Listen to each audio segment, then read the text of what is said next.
Enfin, moi j'ai quand même l'extrême chance là aujourd'hui de ne pas avoir toute la pression sur mes épaules, en tous les cas, donc toute la pression du skipper, puisque c'est Quentin Vlaminck qui est le skipper de ce bateau, donc d'Arkema 4. Moi je suis équipier. Et puis bon, en même temps, si tu veux, c'est quand même ma 10e Transat Zagreb, donc j'ai une idée de la façon dont ça se passe sur un départ de course.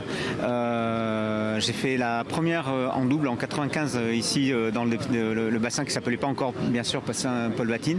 Donc voilà, donc non, ça, j'ai pas trop de pression. Je suis pas stressé, j'ai pas de stress. Je suis plutôt heureux d'être là. Ma devise, en fait, tu peux la demander aux jeunes, mais ma devise quelque part, c'est que le diable se cache dans le détail. Et ça, je leur rabâche ça systématiquement et à peu près tous les 3 jours.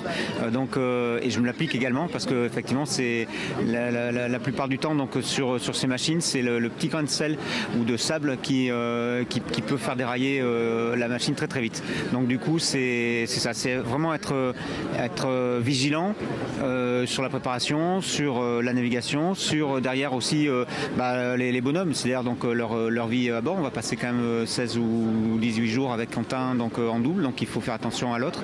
Voilà, donc c'est-à-dire que c'est effectivement c'est une attention tous les jours. Ça veut pas dire qu'on se détend pas, mais ça veut dire que c'est une attention quand même permanente. Oui, on va larguer les amarres demain matin, départ demain à 13h27.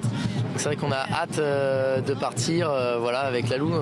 Ça va être top, surtout que les premiers bords vont être géniaux. Donc on va juste profiter et hâte d'être sur l'eau et de prendre des décisions stratégiques, quoi. Et voilà, il y a quand même un enjeu sportif. Donc les premières heures vont être faciles et sont assez dictées par la météo et on sait ce qui va se passer. La suite, ça va être un peu plus nerveux et dans la tête, ça va être dur. Tous les concurrents vont vite, donc il va falloir aller au bon endroit.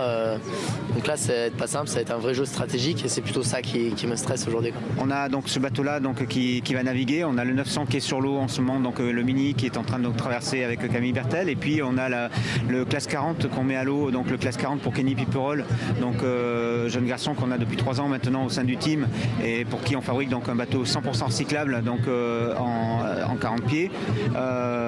Franchement, on m'aurait dit ça il y a quelques années, j'aurais signé tout de suite, hein.